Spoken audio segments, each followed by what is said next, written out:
So what's up na naman guys? So eto ang ganap ng Christmas Day. Inutusan ng auntie nila itong dalawang bubuit na maggupit-gupit ng mga ipamimigay sa mga bata para bukas sa Pasko. Dito naman nagpabarya kami kay nanay para ipamimigay din namin. At saka nagulat kami, may dumating na mga fresh na seafoods galing sa Samars guys. Ito ay bigay ng jowa ng aking sisterette na may seaman. O diba? Nilinis na ni tatay yung mga mud crab. O diba? Social mud crab. O diba? Hala guys, first time talaga namin makakain itong mud crab. Diyos ko. Mga buhay pa sila guys. As in fresh na fresh like me. O diba? Kasi yung iba ayan gumagalaw pa sila. Diyos ko day. As in fresh pa sila like me. Chares. Ulit. Tapos niluto na ni tatay para hindi masira. O diba? So, nandito na naman itong dalawang bubuwit. Ito, ipamimigay ito ng kapatid ko sa mga auntie namin. Ayan na guys yung ganap-ganap ko nung gabi nung December 24 bago ako magsimba. So, inayos ko muna dito sa may Christmas tree. O, diba guys? Pak, ganon. At saka nag-request din ako kay nanay na lutuin niya yung ibang mud crab. Yun yung dinner namin. Tapos, marami naman kami malunggay sa labas. Kaya yan, kumuha ako dun kahit madilim. Diyos ko! Ewan ko na lang kung may naapakan akong aahas. Diyos ko, kaparehas kong ahas. Naluloka ako kay nanay. Hindi man lang niya tinanggal yung mga straw, yung mga tali ng mud crab. Sige na lang kasi masarap din yun guys. At saka nagluto din si nanay ng ginataang gabi. As in guys, napakasarap naman.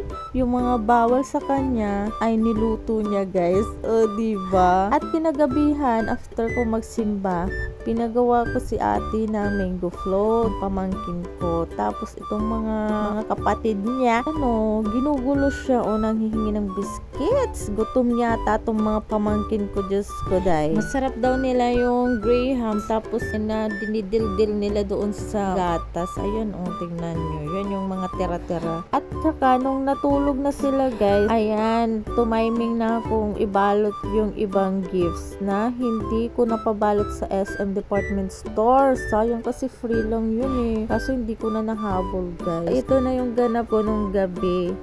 Paggising ko kinabukasan, shadan! Nag-unboxing yung mga alaga naming aso. Diyos ko day, pati yung damit ni tatay, ayan nabutas.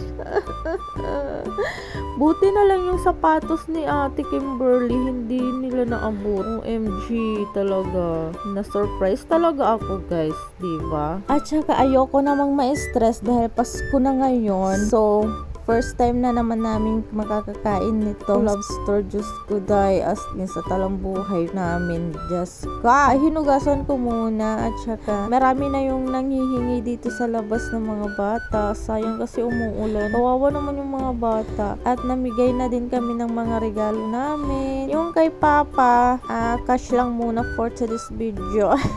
We wish you a Merry Christmas. We wish you a Merry Christmas. Ipabaliwan kong taxi. Adik, babaliwan ko, baliwan na lang. Ano kaya kuliwat? We wish you a Merry Christmas. We wish you a Merry Christmas. Hindi kasi wala na kasi akong time na mamili. Diyos ko. Kawawa naman yung matanda. Super happy. Ito naman para sa mga inaanak ko. Diyos ko dahil. Parang last Christmas na magbibigay na si Ninang kasi nga wala nang work si Ninang. So magtatago na lang ako sa sinapupunan ng nanay ko.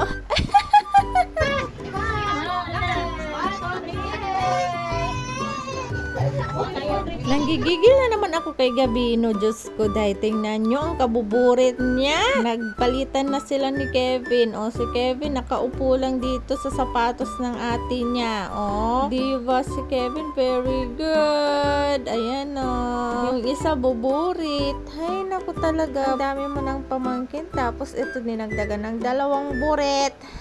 Time na pamimigay ni tita ng gifts sa mga pamangkin niyang mahal na mahal niyang sobra. Yung mga mga anak niya, mga baby niya yan. Ayan o. Kaya work na work si tita kasi para sa mga pamangkin niya. Diyos ko, day. Kahit may stress ang mga pikas, basta go lang ng go si tita. Go lang ng go ang mala James ribs na katawan para sa mga pamangkin.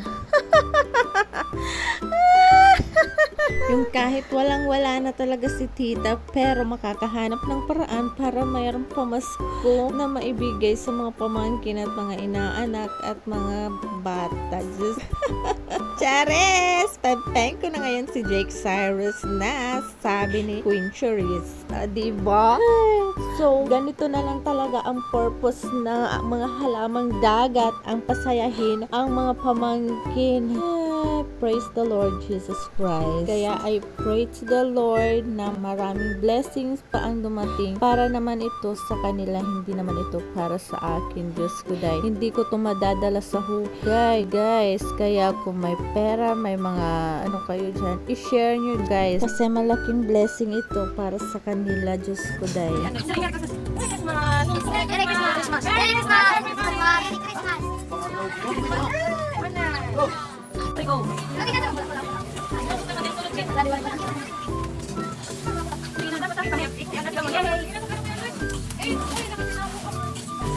Oh, yan talaga. Boy, nagars.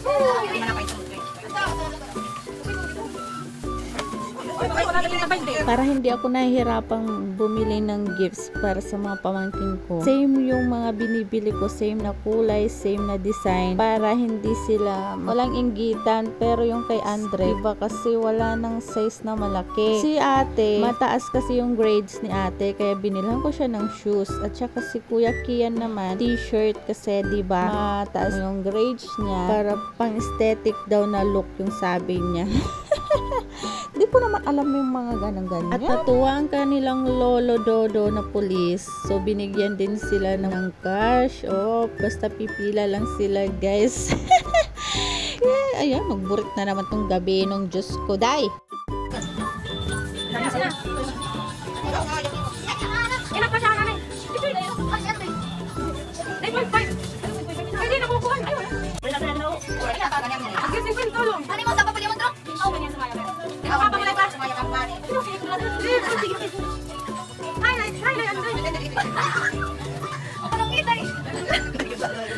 Ay, kailan sa akin? Ano na po? Ako, ito. Ano naman ako bente?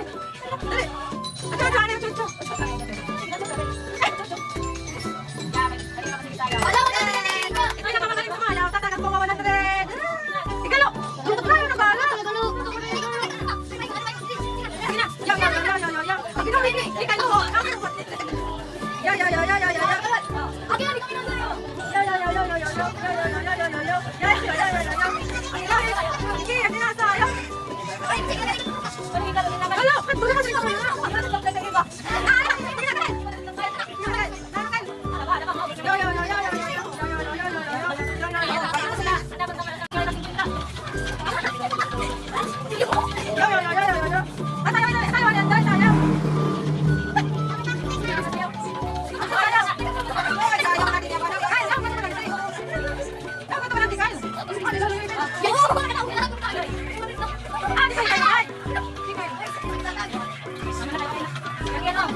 Ayan, nagpamudmud naman ng pera yung aking sister na may siman. Diyos ko, day.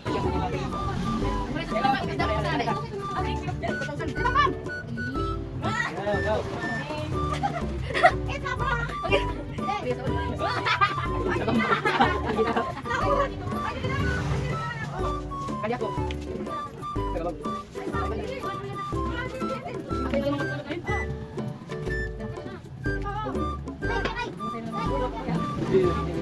This is my gift for my baby sister.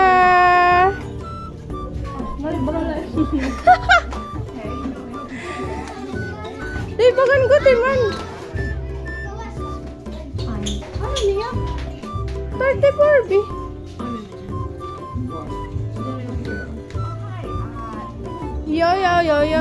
Ayan guys, so nagutom ako sa mga ganap na mga bigayan, walwala. Iisipin mo, pagbalik mo ng Manila, wala ka ng pera.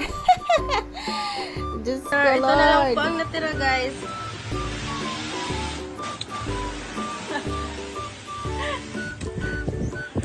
Yung nagpakahirap ka magluto guys, tapos yun na lang yung natikman mo.